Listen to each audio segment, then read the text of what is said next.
Exane Derivative vous présente la revue de presse de Jean-Pierre Corbel.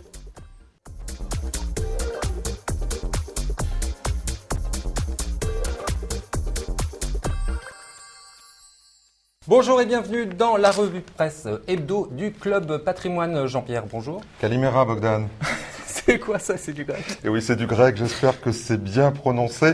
Nous entrons dans le mois de la Grèce, le mois de tous les dangers pour l'Europe, avec un étau qui se resserre. Et même Pierre Moscovici, c'est nouveau, qui déclare que la Grèce pourrait sortir de l'euro si elle ne tient pas ses engagements. C'est un peu normal ça, non?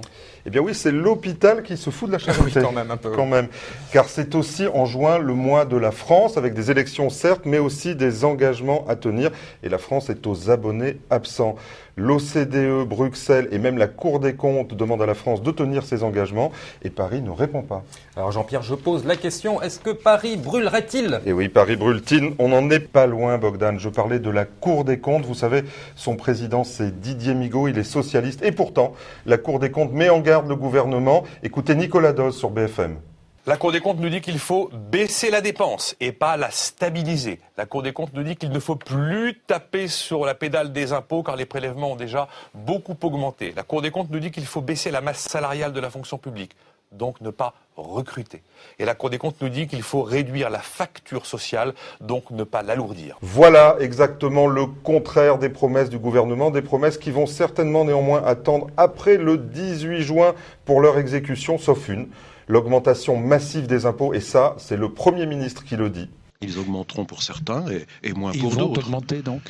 Globalement, oui, parce qu'il y a besoin d'un effort et d'une contribution. Ils augmenteront pour les plus riches. Vous voyez les niches fiscales. Il y a des gens qui payent très peu d'impôts parce qu'ils bénéficient des niches fiscales. Eh bien, dans les engagements qui ont été pris pendant la campagne présidentielle, ils seront tenus. Donc on va commencer à l'appliquer dès que nous aurons une majorité parlementaire. On plafonnera les niches fiscales à 10 000 euros par an. Ah bah là, je crois qu'il a été très clair sur les niches fiscales. Jean-Pierre, la suite. Eh bien, personne ne sait, Bogdan, c'est vraiment l'interrogation. La une de la tribune fixe les enjeux. Pourrons-nous sortir de l'impasse ? Est-ce qu'il y a une réponse? Eh bien, je ne crois pas. En l'absence de grands sommets européens, les deux Super Mario essayent de trouver des solutions de la dernière chance. Mario Monti s'accroche aux eurobonds et Mario Draghi propose une union bancaire européenne. Mais l'Allemagne ne bougera pas, l'Allemagne ne cédera rien tant que l'Europe du Sud, avec en tête la France, ne proposera pas et ne montrera pas un certificat de vertu budgétaire. Comme c'est joliment dit. Et on en est très loin, C'est vrai. loin de ce certificat de vertu budgétaire.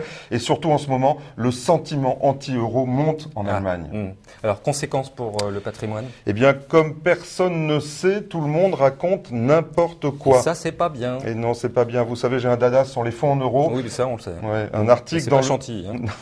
Un article dans Le Point cette semaine, titre sur « La Grèce pèsera sur le rendement de l'assurance vie ». Eh bien, dans le même temps, dans Capital, vous pouvez lire, je cite, « Les rendements ont cessé de s'effriter et ne vont pas tarder à se redresser ». On ne sait pas qui croire. Ça serait presque drôle quand même, non? Eh bien oui, j'aurais pu faire mon juste pour rire de cette semaine uniquement sur cet article de Capital, tant le journaliste y va fort. Je cite de nouvelles lignes. Les rendements des fonds en euros devraient rebondir dès 2012 en même temps que les taux des emprunts d'État français. Alors quand on sait que l'OAT est à son plus bas historique, je ne sais pas où le journaliste a trouvé ça, mais il doit avoir une boule de cristal, Bogdan. À mon avis, il doit avoir un petit peu plus que cela. Bon, allez, un petit mot pour rire. Alors comme d'habitude, pour terminer. Cette semaine, la une de Challenge avec Elisabeth II, la reine d'Angleterre, c'était son jubilé. On l'a tous suivi hier soir sur la Tamise. Alors Challenge qui nous présente le classement des fortunes des têtes couronnées mondiales. Eh bien, sa gracieuse majesté doit manger son chapeau car elle arrive en 13e position derrière le grand-duc de Luxembourg et une flopée de chèques. Et ça vous plaît bien, ça. Shocking, non? Ouais, ça. J'en étais sûr que vous alliez me le faire.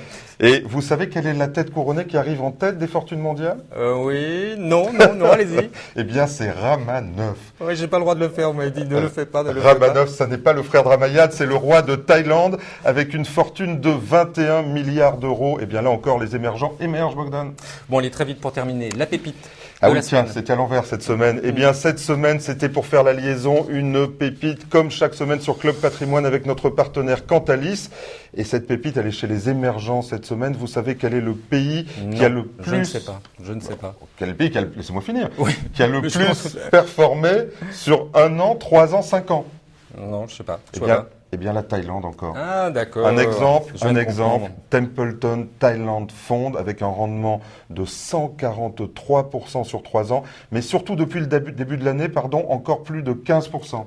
C'est bien. Mieux que l'Europe, mieux que l'Europe. Ouais. Ben, écoutez Jean-Pierre, merci beaucoup. On va terminer sur cette note positive. À la sur semaine Thaïlande. prochaine, avec plaisir, Bogdan. Merci Jean-Pierre. Quant à moi, il ne me reste plus qu'à vous remercier et vous souhaiter une très bonne semaine.